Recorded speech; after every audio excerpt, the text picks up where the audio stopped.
Welcome to the Open Hearted Podcast.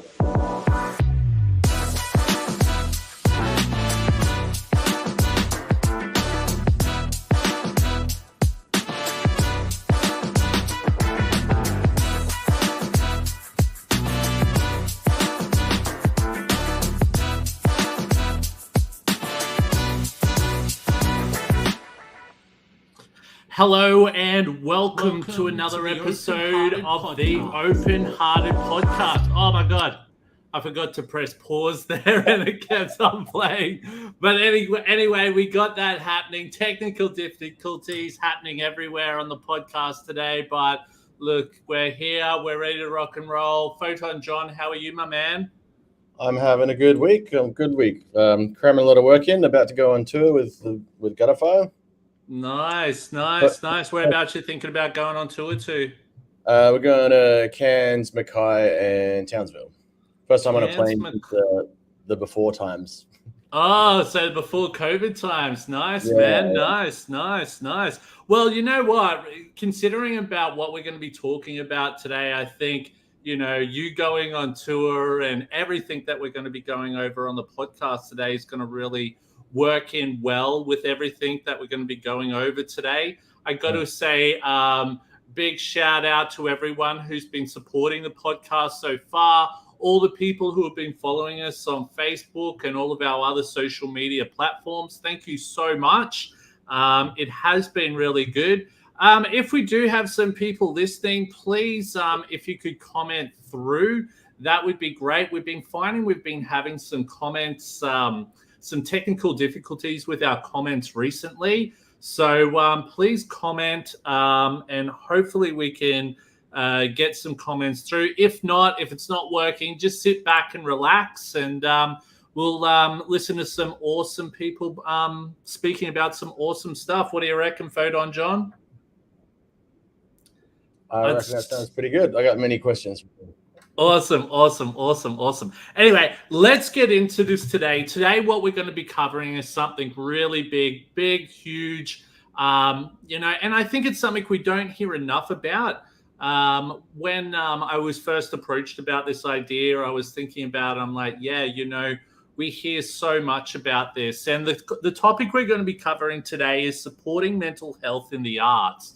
And I think that, if we have a look at everything that's happened over the past 2 years, we see a lot of stuff happening over in the United States, here in Australia, a lot of actors, musicians, all of those people who, have unfortunately taken their lives due to mental health reasons and all that. And I think this is a really important topic to talk about. So today I'm joined by two awesome people, and thank you so much for coming here. Dan Graham, who's a theatre director and disability arts activist, and Meghan Bourke, head of program Arts and Wellbeing Collective. So let's just add them to the stream. Meghan and Dan, how are you today? Hang on, is Dan there? Dan, how are you, my man?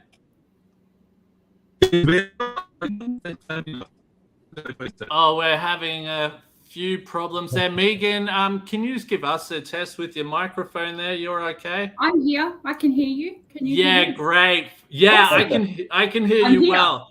We were just having a few problems with Dan there, and I'm not sure if his stuff's going to work, but we might get stuck into this and we'll I feel bad because Dan was the one who reached out to us about this, but we'll get a start about this anyway. But Meghan, thank you so much for coming and joining us today. When Dan reached out to us and said, hey, you've got to get in contact with this lady here, reading about a lot of the stuff you guys are doing sounds awesome. So can you share us a little bit about what you do and what some of the things you're doing to help promote mental health within the arts? Yeah, I'd love to. So I run a program called the Arts Wellbeing Collective, and it's a preventative health initiative that's supported by Arts Centre Melbourne. So when I say preventative, the idea there is that we're trying to kind of get to the root causes of poor well-being or poor mental health in the performing arts. Obviously, there's lots of things we can do to help people who are experiencing problems right now, and we can maybe talk about that later. But my program is really designed to try and get at the root cause of why is it that so many people who work in the arts or the performing arts are really suffering. So we've been around for about 4 years. We've done lots of different things in that time to try and make an impact in the sector. So we've done things like made a resource for touring. Thought it was really interesting, Kev, that you were saying you're going to go on tour, because we have a resource called Tour Well, which is all about how you can look after yourself while you're out on the road. Yeah, cool. We've got resources around getting back on stage after a long absence. So we know that lots of people are really struggling after 2 years of talking to yourself in your bathroom. Suddenly standing on a stage is like, it's a big deal. It's really scary. It would be. Yeah, we've got lots of stuff like that on our website, which is really helpful. But the focus for us in the next couple of years is how we can sort of make change in organisations, because we reckon that in performing arts organisations, it's often really underfunded place to work compared to lots of other industries, and there's lots of pressure. And we want to try and make an impact in performing arts organisations over the next couple of years. Awesome. Yeah. And I think this is, we're at a prime place now to be talking about this. I think, we are coming out of lockdown for 2 years. Like you were saying, people are getting back on stage. And you know what, even for myself, my public speaking career is only just starting to take back off again after 2 years. And it is a bit daunting getting back up on stage there. You almost lose a lot of confidence because it's been such a long time since you've been out there doing these things that, you once felt really good doing. Dan, can you just test this and see how you're going? Yep, all good. Yes, all right. Dan, we are stoked to have you on board. Thanks, man. I apologize. I'm trying to there we go. That might be a bit better. Our heads are a little bit cut off there, but I suppose the main thing about this is people are listening to us. So, Dan, please share us a little bit about all the amazing work you're doing, my man.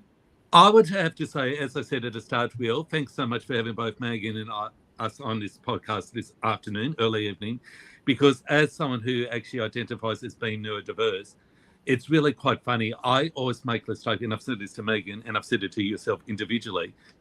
These last years have been sometimes for me professional. In the sense that obviously I haven't been able to do. Sorry, Dan. Sorry, Dan, you there, mate? You're actually breaking up a little bit there.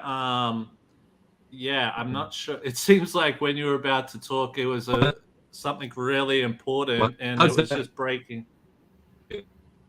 Yeah, it doesn't seem to be. What's that? Sorry? Is that better? Nah, it's not really working there, Dan. We might have to I apologize. We might have to just put it to a side. Sorry, Dan, and we just might have to move on with the podcast. I apologize for that. And we'll try and fix something up later if that's cool. All right. So let's get into this. I apologize for that, Dan. I really am, because Dan was the main man who'd organized this, but we'll get Dan back on later on down the track there. So let's get stuck into this and talk about a lot of the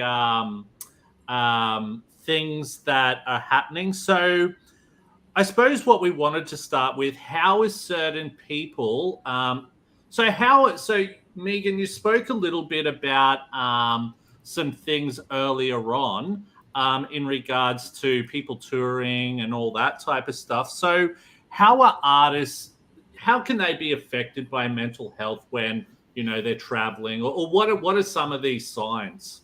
Yeah, it's a really good question. So I brought some stats with me because I think stats are sometimes really useful for helping us understand, the problem. And so there's a great organisation called Support Act, and they support musicians in Australia. And they did some research just this year, actually, and they surveyed both musicians and people who worked in the performing arts, and they found that 66% of people who responded to their survey had high or really high levels of psychological distress. So that's 4 times higher than the general population. And they found that 59% of people had suicidal thoughts, which is 4.5 times higher than the general population. And so everything, and the list goes on and on, higher levels of anxiety, higher levels of mental health conditions, higher levels of drug and alcohol use. And their survey echoes some research that was done in 2017 by Entertainment Assist, which sort of found the same things. So it's an ongoing kind of phenomenon that we can see in the arts, that people who work in the arts, both on the stages but also off stages and in the office, are really suffering. And the question you asked is sort of why. That's a much bigger question. Yeah, totally. Yeah. Because, sorry, Kev, you go. If I could just ask, and maybe we're getting to this later, I'm not sure, but is it anything potentially to do with the general attitude towards the arts from the wider community and the government in particular about it not being a legitimate job? Do you think that contributes to it somewhat?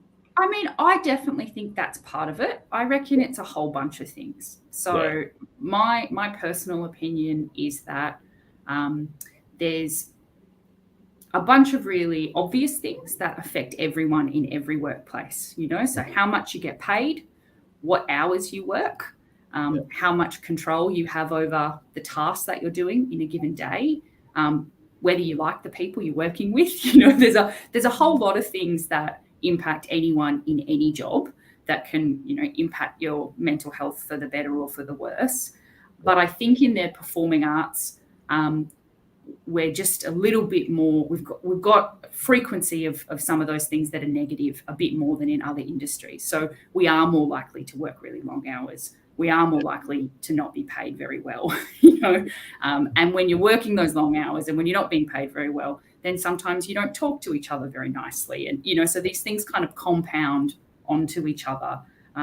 You don't take time to eat meals properly or to get the right amount of rest. So I think there are things that are unique about the performing arts, like you said, how it's the value that's placed on it by wider society and how well the sector is funded. I think those definitely are part of it. But I also think some of it is the same things you find in every industry, just amped up a little bit in our industry.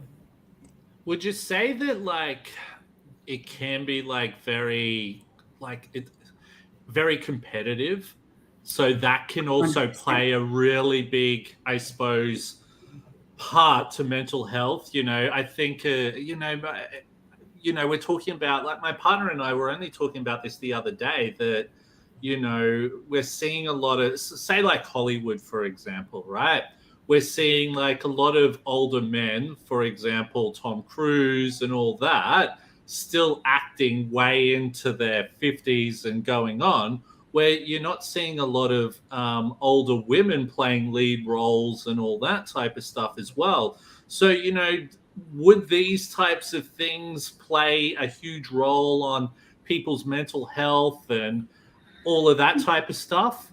Yeah, one of the things we found in our program and we talk about a lot is that when you're an artist, often being an artist is your identity. That's who you are as a person. So, if an audition doesn't go well, or if the exhibition isn't a smash hit, then it's not just having a bad day in the office. That does impact your whole sense of self.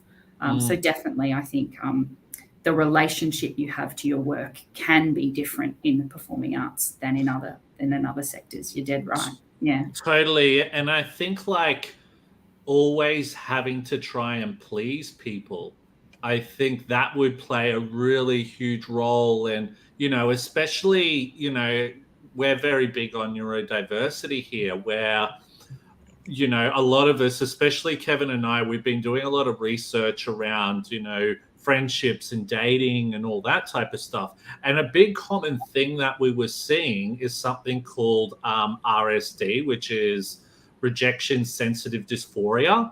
So I'm assuming in the arts and that's a big thing. Rejection is a big thing because you're auditioning for a lot of plays, you're performing, you could make a mistake and then a whole crowd's going to see that, which can often make make it very difficult for a lot of us there. 100%. We have a whole piece in one of the training sessions that we do, which is all about trying to help people identify the small wins. How can you find the joy and the pleasure and the kind of the assurance in the day-to-day rather than just focusing on that one show in 2 years, because it amps up the stakes, doesn't it? It makes everything do or die if you're just focused on the one big outcome rather than like, oh, hey, actually that email I sent today, that was good. I did my finances, I balanced the books. Like, you've got to kind of find fulfillment in the little pieces that go into creating a big piece of art, Totally. So moving on from that, what do we think are some areas that probably still aren't being supported? Like, I don't know. I don't know the arts enough. Is there still certain parts of it that aren't being supported, or we're seeing that places aren't supporting certain artists? What's going on there? Yeah. So my program is called the Wellbeing Collective, and so organisations and individuals can sign up. And at the moment, we've got over 400 organisations who've voluntarily gone to our website and signed up to our program, which tells me that I think organisations really do care, and they are aware in the performing arts that there's a bit of a mental health crisis going on. And lots of organisations are trying really hard to look at wellbeing in the workplace and think about how they can make positive change. I think one of the barriers for lots of organisations is they don't know what to do. So they can see that people are suffering, or they've read the stats, or someone's told them something, and they want to make some change, but they don't really know how to start doing that. And I think there's a lot of stigma around mental health. As there is around, neurodiversity and disability and other things. And so because, well-being and mental health and mental illness all sound a bit confusing to people, they just don't know, well, okay, how do I even, I'm a tool manager or I'm a general manager, how do I even start this? One of the things that I've noticed, especially around the neurodiversity space, is that I get so many people, and it's funny that you just spoke about that, coming to me going, where do we start? What is it that you do? Do you just have a program that everyone goes to, or, and every little bit counts, pardon me. So, it's like, where do we start? What's the route? And it's like, there's sometimes not a clear route for some organizations to really go, okay, this is what we need to do, this is what we need to do next, and so forth. Have you ever come across anything like that, or are you seeing, or does your program lay that out for organizations? Yeah. How does it work? I've definitely got some suggestions for what people can do if they're working somewhere and they want to make some change. So definitely check out our website.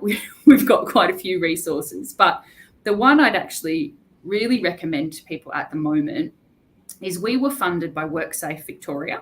So they're the government body that, makes sure that you don't hurt yourself at work, and have traditionally been associated with, making sure you bend the right way and you don't get electrocuted, that type of stuff. But they funded us for a couple of years as a bit of a pilot program because they wanted to think about mentally healthy workplaces as well. And so they've really been thinking about how you can create a mentally healthy workplace, and we've directly inputted into that.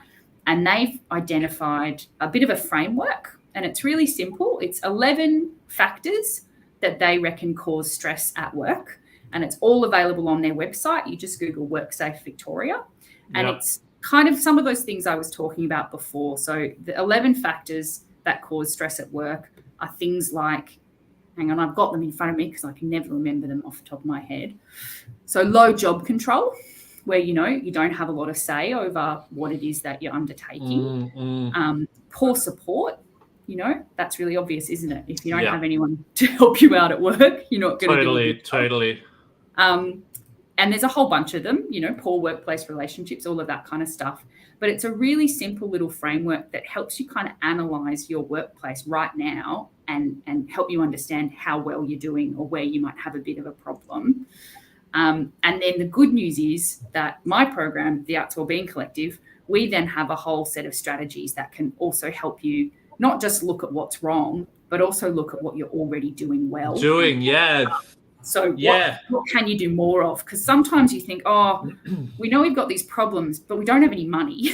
So we can't actually pay people more, or we can't give them, X, Y, and Z. So can I say on that? No, it's actually a really good point. And the reason why I sort of chirped in was that I think a lot of people, especially with any type of program that's going to assist, your workplace or whatever that might be, I think a lot of people think they may have to spend millions of dollars on that, but it can actually be very cost effective once you've got the right understanding about what you've got to do. Or, especially in the neurodiversity space, a lot of people say to me, where do we start? And I'm like, well, get involved with the community. We'll be able to give you the proper tips because you're hearing from the right people. Now, before I actually move on, Dan, we've got Dan back. Are you hello? Dan?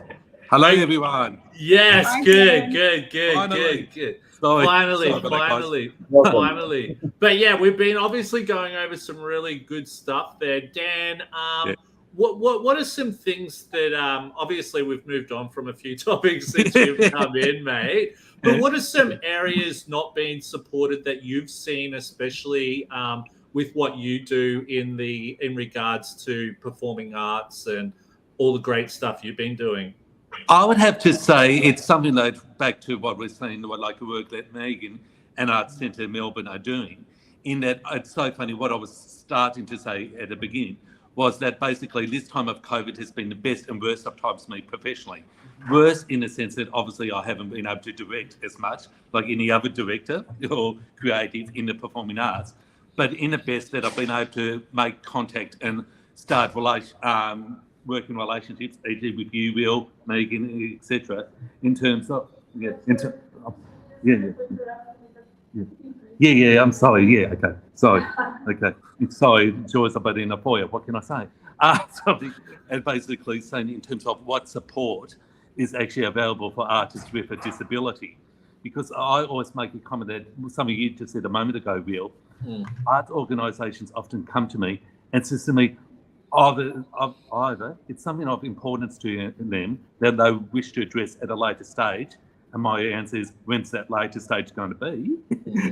Or good point. Yep. Or what can I do? And as Meghan has already said, and I think you've said as well, Will, the joke of all jokes is that basically, if I'm talking about neurodiversity and also mental illness here, if people, organisations, arts venues, theatre companies, drama schools took into account the support that was needed, they would actually, dare I say, let's be blunt about it, would make a profit. There's the resources that actually can help them financially if we want to be blunt about it. So, what I mean? So, yeah. Fantastic. Kev, was there anything that you wanted to say on top of what everyone else has been sharing, mate? No, I think I want to absorb a lot from these two. But one question I would say is mental health is a broad umbrella, specifically to do with neurodiverse people can have depression and anxiety and everything as well. But in terms of like autistic people, ADHD, dyslexia, various other things, what percentage of people do you find? Because it's always a topic of conversation. I know with me and my friends in the industry in Brisbane, we're just like, we're pretty sure everyone we know is somehow on the spectrum or something. From a practical standpoint, having worked in the industry, what's your experience of that? Is it prominent or more prominent than your average subsection of society, or? I would say that the number of people who are self-identifying as neurodiverse is increasing. I've been working in the arts for about a decade, and I don't remember anyone disclosing that kind of information about themselves 10 years ago, probably because they didn't feel safe to do it. I don't think the people have changed. I think that the culture has changed. I myself don't identify as neurodiverse, but I do have a lived experience of mental illness and poor mental health and recovery and that whole, cycle. And certainly that's only something that I started saying publicly in the last, 18 months. And like I said, it's not me that's changed. It's that I felt safe enough to do that. Yeah. Hey, so can I say on that, how has that made you feel? Have you been able to be more open about it in maybe an area that you haven't seen a lot of change 10 years ago, but it's changing a lot now? How has that made you feel as, as an advocate yourself and all that? Well, this job, applying for this job, 8 months ago, was the first time that I started saying it really publicly to people. And I said in my first interview for this job, I said, hey, I've got a lived experience of mental illness, and I really think you want someone like me running this program. I think that's really important. And it was a pretty profound feeling to suddenly realize that something that has caused me a lot of pain and taken up a lot of time and sometimes really messed with my career was actually something that was getting me a job. Like that was a bit mind-blowing. I was like, I told you that I'm crazy and you're going to give me a job? This is great. Totally. Yeah. But you know what? It is funny because when those are the best people to run those types of programs. Do you know what I mean? Like, I think the biggest thing within the neurodiversity space is that there are a lot of people trying to start a lot of programs in the neurodiversity space who aren't even neurodistinct themselves, and they're missing a lot of really crucial points. So, this is where people like us who have been really struggling with our mental health and have that lived experience probably have more wealth of knowledge than someone who studied that at university or whatever that is there. So no, I think you're the perfect person for the job. And Dan, but Will, if I could say on that note, yeah, I think it's very interesting, like even from my own experience, it's very interesting that I was given an example. I'm currently working with a main stage company actually on a development that has neurodiversity front and center as a project. And the funny thing is, I originally didn't pitch it to the place that picked it up for different reasons. When I pitched it to another company, the comment to me was, which was sounds fair enough, and this is just before COVID, so we're talking in present time, and I said, so what's your connection to neurodiversity, Dan? I jokingly say, that's my second outing experience. So I told him I identify as being neurodiverse. This is someone I met in a social setting numerous times over the years, being a director. But Dan, you're seen as so normal. How's that possible? Exactly. And how do you respond to that? Which has probably pushed me even further into being this access space. So I always jokingly say, even in the interview I only had last week. So dare I say, the kid or student who's just finished in school who wants to come in the performing arts doesn't have to have that discussion. Yes, obviously neurodiversity is part of my identity, as is other parts of my identity, but it shouldn't be at the same time when I talk to another company and I'm informed directly, Dan, there are no professional theatre directors in Australia with a disability. And when you tell them, well, I can give you a name of 6 people, and they don't understand why I won't give them all 5 names, except for mine, of course, because of that kind of hiding, because you feel you've had to. Well, look, I think, and I suppose it's not just the arts. You probably hear, I actually saw a post on LinkedIn, when was it? Might have been today or yesterday or something, and it said, how many big CEOs do you think are neurodiverse out there and don't don't share it and all that, out of not necessarily shame, but I suppose that stigma of people realizing, hey, this person's that or this and that. I remember not long ago,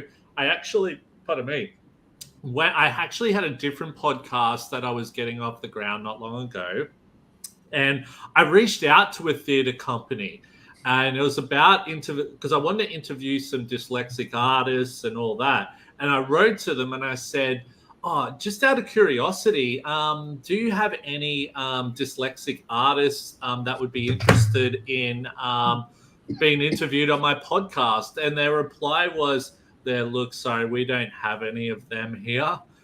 And I just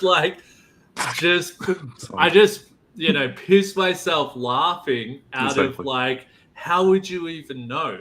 You know what I mean? So, but it's that sense of it is that sense of ignorance, because I still, and I do wear it as a badge in a good way, but at other times I laugh about it. I'm still introduced by some people in the sector as Dan, the neurodiverse director. Okay, that's a bit interesting. Really, you're just a director, right? You're I would hope so. Exactly. All right. It can be a really delicate balance sometimes between trying to convince people to take you seriously while at the same time not necessarily defining you by that. Totally. Yeah, I've struggled a lot over the years. You were saying earlier about the but you seem so normal thing, and I keep I'm quite high on the autism spectrum, but I diagnosed quite late, so I learned how to pass very well. Yeah, I know what you mean. But I struggle with a lot of things that you can't see with the naked eye, and so they can't comprehend if they can't see it sometimes. And I think as well, this day and age, it is great seeing a lot of high-profile people actually speaking up and saying, "Hey, look, I need time away from," if it's a sports person or whatever it is, because it is helping to go, "Hey, look, these people," it just plays such a huge role in making this bigger and better, because, I've been through some pretty bad depressive states before, and it is so difficult because you can't just take a pill and feel better. You can take some antidepressants, but they can take a long time to work, and then sometimes still it doesn't work, so it is an ongoing journey a lot of the time. And when people around you can understand what's going on, it makes that journey a little bit easier, if that makes sense. Can I just mention one thing around this kind of visibility conversation? Yeah, totally. And partly also to explain how Dan and I know each other is that one of the first things I did when I started in this role is I didn't want to be the one person with the lived experience trying to represent everybody in the whole industry. So we put together a lived experience advisory group, and we put a call out across the nation, and it was a paid opportunity for people who had experience in the performing arts and also some sort of lived experience of mental distress. And we said, "Hey, if that's you, please let us know, and we'd love to pay you for your insights." And we had a really huge response. Like that's good. Yeah, it was great, but it was like it kind of hit a nerve, right? Everybody suddenly went, "I've got some things to say." Yeah. Dan was one of those amazing people, and so Dan is one of 11 people who are the first ever lived experience advisory group for the Arts Wellbeing Collective, and we just started catching up together in June on Zoom. So we've got lots more work to do, but I think it's really important, both so that the program actually reflects the needs and the insights of people with lived experience of mental distress, but also so that when you go to our website, you see 11 people who have these amazing, great careers in the performing arts, who are happy to put up their hand and say, "Yeah, I've had some really tough stuff happen, and I'm still here, and I'm still thriving." And, look, you see Dan's CV, and it's really long and really incredible, and I think I hope that that's going to have some impact for some people maybe starting out in their careers, to see that, you can be neurodiverse, or you can have, poor mental health and still really succeed. Yeah, exactly. I've been watching Will over the last few years. So we originally met up here in Brisbane, and he sort of moved away to get started in a few new paths, and advocating in the workplace, not necessarily the arts exactly, but it's trying to give that kind of representation from people with lived experience as well. And it's been I know we've talked about it a bit, me and Will, and it's a frustration of ours. So it's really nice to see that happening in some space, especially the arts, which we both actually sort of come from and started out in. Yeah, totally. And I think a big thing as well, what I found about, I've been in bands and all that type of stuff when I was younger. And I think the hardest thing is sometimes the environment that you're in. I don't know about everyone else, but it was a big party sort of scene, where drugs and alcohol were freely being poured like they were wine almost, right? Well, some of it was wine. But, I think a big thing was trying to get away from that. And I think sometimes when we look at a lot of big professionals and all that who are in these scenes, it must be so hard for these people to be able to get away from all this and really focus on, trying to do their best work. Would this be a bit of an issue that you guys come across a lot? I would say, Will, I know this sounds a funny statement, and apologies, Megan, but I would say that because I've been early in my childhood identified as being what we would classify as neurodiverse, dyslexia, Asperger's, whatever you want to call it, I literally, how to say this, it's so quite funny. I always jokingly say I'm a perfectionist with a disability, in a sense that basically I like to be in control of myself, and that can be drinking, etc. I personally don't drink. Not that I don't trust myself, but and I'm sure a lot of people who have neurodiverse can relate to this, when you don't feel you have control, let's say bluntly, especially in my younger years, of your own destiny, you feel you have to be in control of something. So if I can control that, and I always make a joke, but not a joke, it's true. I was sent to acting classes to actually get me out of my shell. That's how I got into theatre. It was no idea of me doing this as a career. I'd been taken to theatre since I was a kid. I always loved it. And always, back to what I'm doing now, I always wanted to see myself represented on stage, on or off the stage. And it's a whole discussion that Meghan and I have been discussing enormously, she says, the last few months. But how do we get to that whole idea? Basically, like, I've told you, Will, like, I've just come back from Canada and I had a very distressing incident that involved my neurodiversity on the way home, which I've discussed with you privately, and I've discussed with Meghan as well. How do we get to that whole idea that basically, I'm trying to think how to say this politely, that basically, yes, I'm a neurodiversity, but I'm so much more than that. Yeah. At the same time. Yeah, totally. Opening the business with Canada was the first time that I was, ironically, in the last couple of years, my own advocate. I was happy to advocate for other people, but when it comes crash down to you, where your safety is put in question, and literally on the other side of the world, you have to do the talk and almost direct myself, so to speak. Totally. I think knowing yourself is a part of the equation, as well as having organizations like yourselves. I was vaguely diagnosed at 25, just recently properly on paper diagnosed. And I was using alcohol a lot to socialize, to cope, because it wasn't until really my mid-30s that I started to really figure out friends and keep friends and get a band together that lasted, and where we communicated well.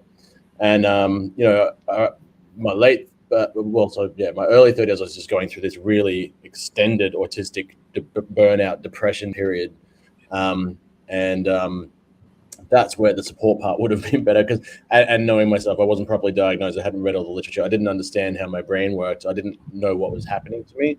But yeah, the scene, like we were saying, they were trying to be supportive, but they weren't, because everyone was just like, come out and get drunk, Hey, have a beer, have some of this. And I had a 6-month-long episode where my mental health just absolutely spiraled out of control. And you think, and honestly, you think that you don't realize it at the time that it's that stuff that is actually causing that. You're thinking, oh, this is making me feel better, so it can't be that. Feel better right now. Yeah, exactly.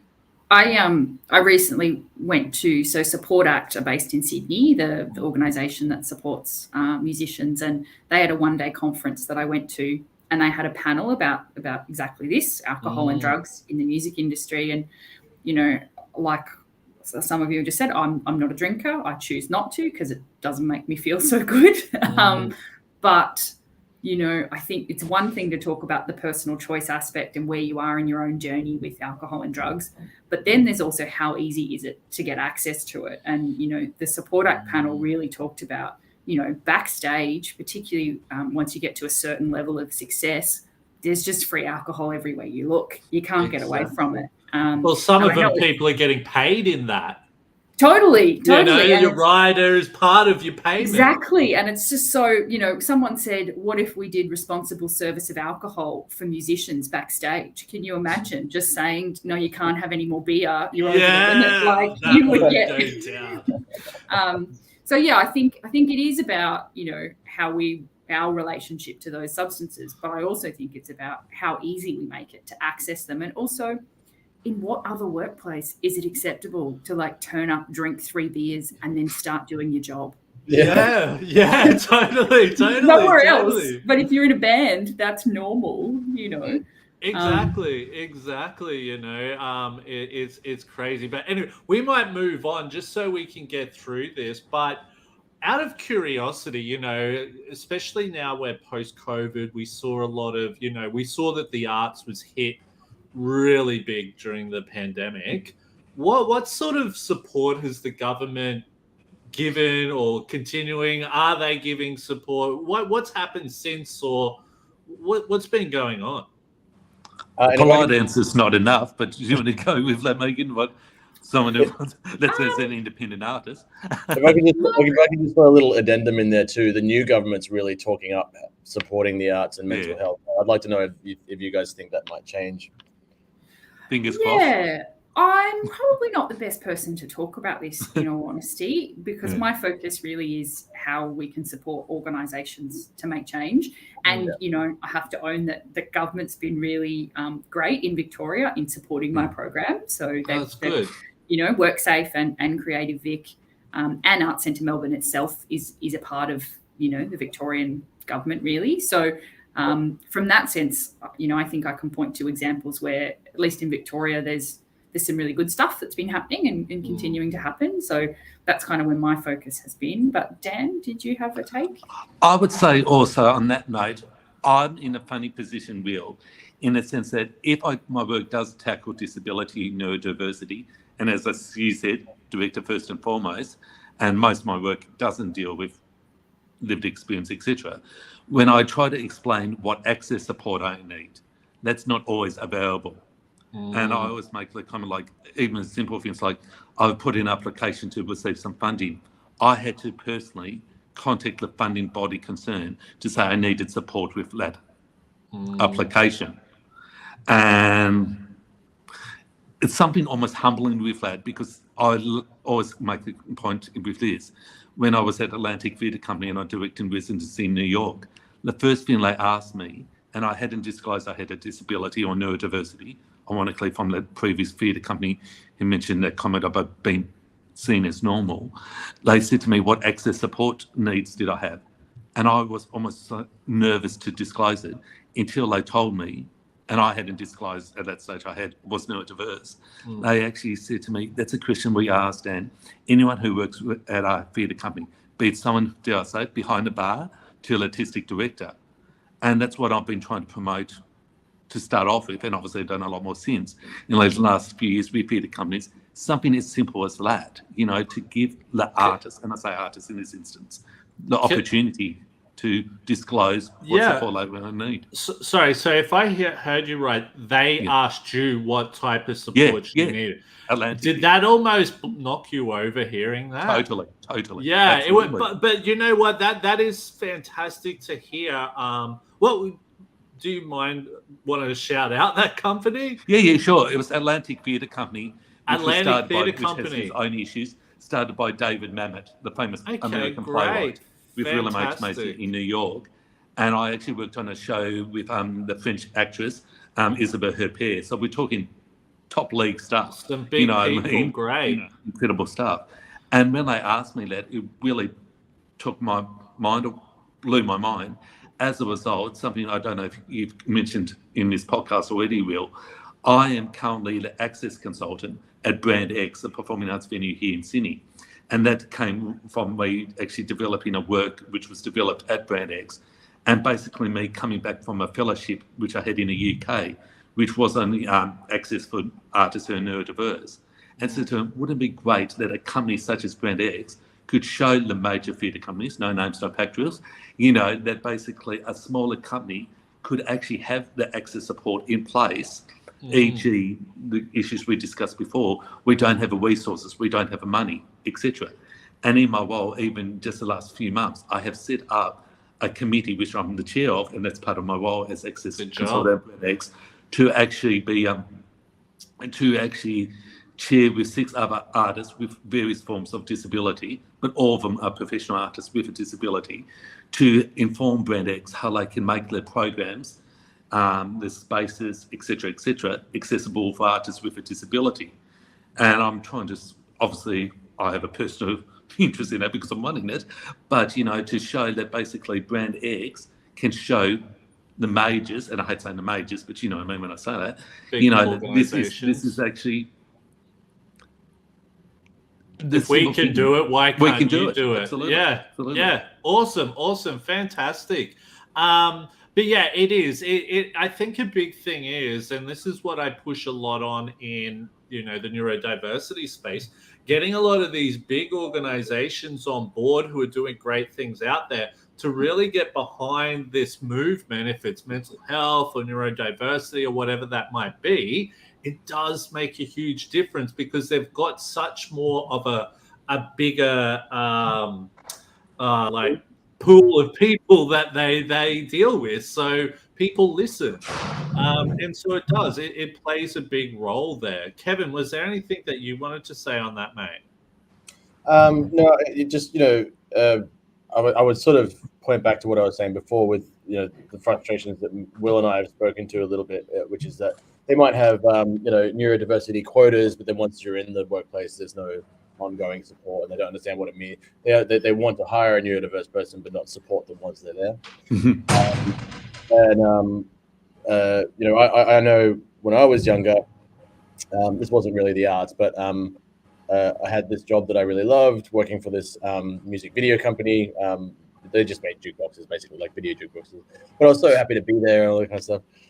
There was a lot of support for, if you had a bad back, they would go out and buy a $700 chair for you. If you started having but basically I started having a big period of poor mental health and having days off and stuff, and I was just fired. They didn't want to hear about why it was happening or what was going on. And that's happened to me more than once, but I did discover later too that I specifically have a problem operating in a 9-to-5 office environment. Since I started my own business 7 years ago, it's the longest job I've ever held down. But because I can work my own hours the way that I need to. But I think I really kind of just want to say how much I appreciate that there are organizations like you guys out there, because that ongoing support is probably the most important part. Yeah, there's this little phrase that I'm constantly talking about, and it's probably stolen, in all honesty, from that kind of work safe, bad back type situation. But we talk about like reasonable adjustments a lot. And I think it's something that anyone who manages people, should really get some training in or do some thinking about, which is just, when someone comes to you and says, hey, I'm really struggling at the moment for whatever reason, whether it's, a big full-on mental illness or just because, they had a fight with their partner, last week, whatever it is, it's your job to find the sweet point in the middle where that person can have some flexibility and get some support in a way that doesn't, stop your business from running. And it takes a bit of creativity sometimes, but it's almost always possible. Like I have this great example of someone came to me a few years ago and said they were going through a relationship breakdown and experiencing poor mental health because of that. And they were really struggling to keep a track of details, you know, so they were missing tasks because they're like, I'm really distracted and upset. And so, you know, I haven't been getting all of my work done. And so we were able to agree just for a period of time that I would help them write everything down that they needed to do in a week, so that it was written on a piece of paper and that they could come back to, you know, as the week went on. And then there was another task that, you know, maybe updating the website was too detail oriented. So no worries. You don't have to look after that for a few weeks. We'll get someone else working on that, you know.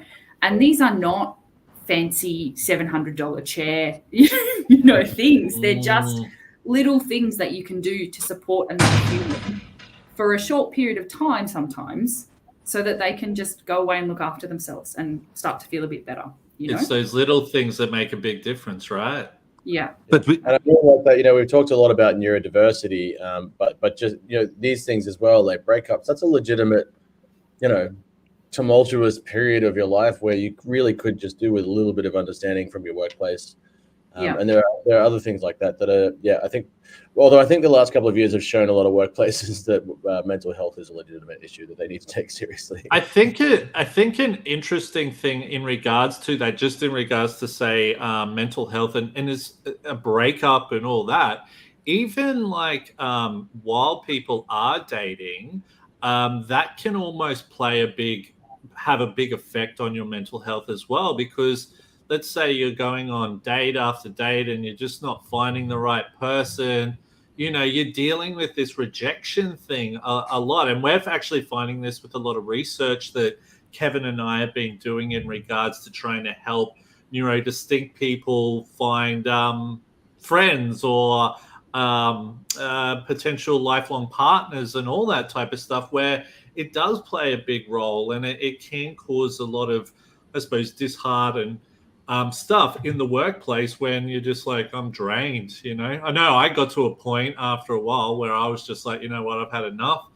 And it just so happened I met my partner, who we're getting married next month, you know. So it's like they say when you're not looking for it, it usually happens. But I can tell you what, I was struggling a lot during that time. So yeah, lots of big things like that. But moving on from there, we touched based on organizations leading the way. What would be some, you know, would you know of any organizations here in Australia or down in Melbourne, Sydney, wherever, who are actually doing some really great things or starting to, or is there anyone out there, or we're still at that little stepping stone? Well, I would start off saying, and I will plead that I've got connections with both organisations. One I'm actually on a committee of, and one I'm actually on a board of. So I disclose that from the outset. But the first ones that come to me are both Accessible Arts New South Wales, which are a major disability arts organisation, you know, in New South Wales, and Arts Access Australia, which is a national body for artists with a disability. And as I said, I do have a connection with them, so I say that. But at the same time, it is that whole funny thing is like, I think is what's been so great about the work Meghan is doing, is that you realise it's not just you. And especially, dare I say this, Meghan, I've probably been a lot more honest with you offline when we've had conversations, because you have disclosed your own, I'm trying to be polite here, but you know, your own concerns, you know what I mean? You know, and I think it's so funny that I, on a weekly basis, have artists who, I'm talking about neurodiversity, which goes into depression and mental illness, will contact me and says, what can we do, Dan? They're not listening to us. So I've had people that even the public, and again, I'm not going to say who, the public, you know, well-known actors I'm talking here, come to me weekly saying, what do we do, Dan? If we disclose, and this is as recently as this past week, if someone comes to us, and this is what an actor said to me, he said to me, Dan, if I disclose my neurodiversity in rehearsal at X company, I will lose my job.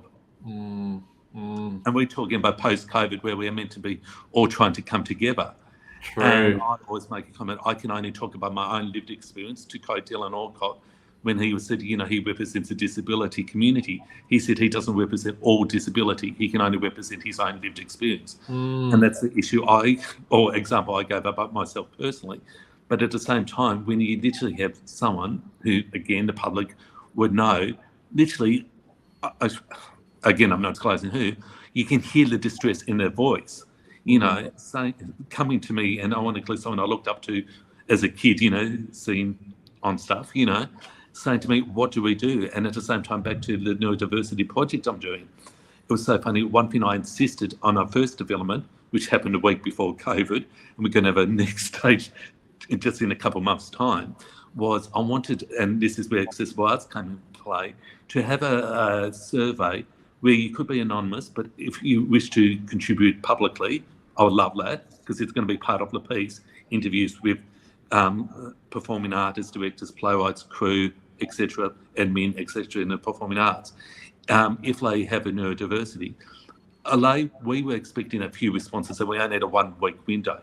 Back to something Meghan said, I had 60 people respond to that survey. And the comment from people in the know said to me, I mean, in the performing arts, I know, Dan, it's not just you. No, it's not. You know, I was joking, unless they've been a lone unicorn. You know, it's not just me. And like, how do we get to the whole funny thing is like, as I said, with both accessible arts and arts access, literally, and it's dreadful to say, Will, I still stop myself all the time, but I always say it. I have to say to people if I have a meeting, interview, etc., I am a professional artist with a disability. I've got X amount of thousands of dollars of X debt of my master's in directing, my honours in performance studies. You know, this is not a hobby, you know, to quote very quickly, Will, when I was trying to receive funding support, part of my NDIS plan for access support, you know, in rehearsals, etc. They said, oh, yeah, we can definitely support your arts practice. And I said, oh, good. And I gave some examples. I know we were thinking, and I will stress this, Will, they do great work, and I'm not giving names here. I said, oh, we can send you to an art class once a week, Dan, and you can do some painting with other people with a disability. And this is after I sent them my CV, as you can see. And I'm not like, even looking, are they? No. Exactly. Yeah, crazy. But let's just say, for example, I'm working in the arts. Let's say I'm a dancer, for example. I don't know. I'm just making it up. I'd hate to see myself dancing these days. I think I'd pull a fair few muscles. And I'd probably need a lot more probably physical care than like mental health care with the way the state of my body is these days. But what support is available? Am I able to go, you know, do a lot of people have like, you know, certain hotlines within their companies that they're able to access? Is it, what's it, EAP? All that type of stuff, or is it something different within the arts? Is there stuff that maybe people have never even heard of that we should really be hearing about? Yeah. Number one is the Support at Wellbeing Helpline, which is available to anyone who works in the arts, so any type of arts. It's completely free. The number is on their website. I don't know it off by heart, but it's great, and it's got a dedicated line for First Nations peoples and a dedicated line for anyone who identifies as LGBTQI+ as well. So it's a really great service because, yeah, a lot of big organisations do have their own employee assistance programs where you can phone up. But if you're a freelance person like Dan who works between different companies and moves around, then you might find that, you know, you don't have access to that all of the time. So the Support at Wellbeing Helpline is definitely one I would recommend to anyone who works in the arts. Yeah. Yeah, fantastic. Dan, did you have something you wanted to say on that one, mate? I would say, I know this sounds funny to say, Will, but I would say that basically, especially the work I've done in the last couple of years, I have created, and I would put you in this category, Will, a community of people who are neurodiverse or have mental illness, that basically we've been there to support each other, because sometimes it can be very lonely, and something John said a while back, you know, when it's not necessarily apparent. I'm not trying to sound flippant when I say this, we don't have the wheelchair symbol on a taller for neurodiversity just yet, if you know what I mean. And apologies if it sounds a bit course, but you know what I mean. But I think it has been very internal. Like the reason why I was keen to join the committee that Meghan is setting up, that it was number one, I was informed that it came from someone who's running up from lived experience, and I felt, let's be blunt about it, I felt safe.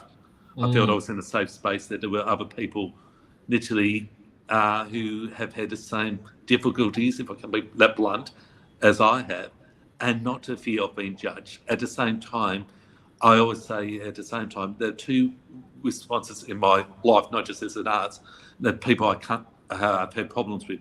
Either those who have no understanding in terms of neurodiversity or whatever you want to call it at all, or those who say they understand, who have informed me, someone in my family is, or Joe down the street does, So if you actually can be in a place of, dare I say, with a pun intended, like-minded individuals, it is a place where you can actually hopefully create this change that I know, obviously, Meghan, with Arts Centre, I individually am doing, and other artists are trying to do. So I would say basically, not just even reach out, but it's almost, it's so funny, it's almost like a secret society.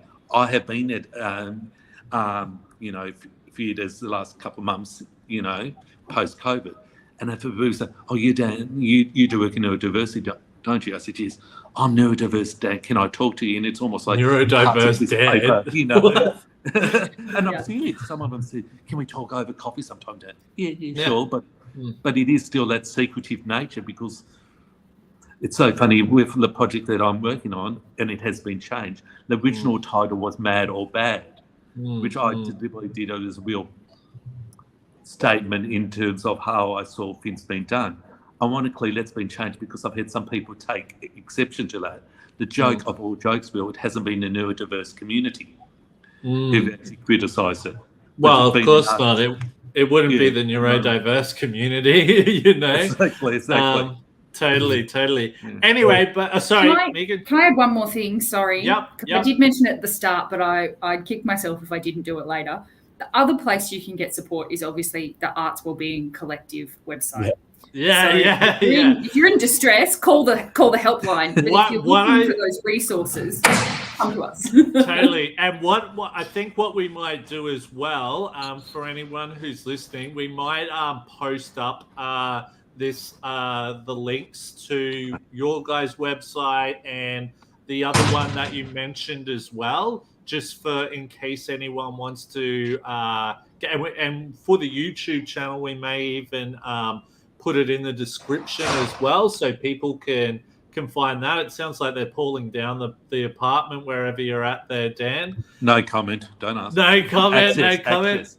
Okay, cool. But what we might do, Kevin, was there anything else you wanted to go over quickly, mate? And no, I just wanted to quickly say thanks, guys. I've very much enjoyed this chat. We should definitely do more at some point. Yeah, totally. Was there anything else that you just wanted to plug or anything like that before we finish up? Meghan? No, I think I've said Arts Wellbeing Collective website enough times now, so I'm good. Okay, cool. Dan, was there any upcoming shows you've got coming up? Or Yep, a couple of things, Will. I would say if you can try to put a link to my website, because that also has a contact form where people can contact me. Yep. And as I said, neurodiverse or otherwise, like how I can assist, like I'm, as time goes on, combining my directing with my consultancy space, which I still love, and that's something I should have said early on, Will. And an interview I had recently, someone said to me, which is more important to me, my directing on my access rate, which I just laughed. I said, well, they're the same thing to me, so no comment. But I would say the most recent project that I've got coming up, ironically, it's going to be an Australian premiere, defining who, if we can say or not, is a play called Teenage Stick by Mike Liu, which is actually a retelling of Richard III, which I'm actually directing with a Curtin University Drama Theatre Department in Perth this September, October. And I've done some work with them in the access space during COVID. And I actually said to me, is there a play that I could think that could be a good fit, which I would be interested in directing? And that's going to be on in mid of October. But the point with that, it's very interesting when you look at that. Like, in the script, it does say the lead performer has to be a person with a disability. Ironically, the person who I cast, I didn't cast them because of their disability, but I would say this, they actually came in to audition for a smaller part. And they were the right one for it. Exactly. Nice. But us having a discussion, and we've had a lot of discussions about internal and external shame in terms of the performing arts, being an artist with a disability. You know, I saw something in her that would make her my perfect Richard, you know. And Fantastic. It's very interesting that the discussions we had, like her, like she has felt, and obviously she has someone safe who she can talk to, who may not directly understand her lived experience, but can relate enough to her own experience. Awesome. That's what it's all about, supporting each other. Well, absolutely. Thank you so much, Dan. I'm so glad we ended up Apologies, getting you back on. Sorry. All good. Meghan, thank you so much for coming on. The work Thanks you're for doing having is me. amazing. I think this is definitely an area that, you know, we need to hear more about. More needs to happen. So thank you so much for all your work there. Photon John, was there anything else you wanted to say before we close it off, mate? Just in case there's anyone in Cairns, Townsville, or Mackay, I'll be playing those 3 cities in that order this weekend, Thursday, Friday, and Saturday. Nice. Awesome. Well, thank you very much for anyone who is listening. Please feel free to follow us on all our social media platforms. My name's Will Wheeler, and thank you so much for listening to the Open Hearted Podcast. Till next time.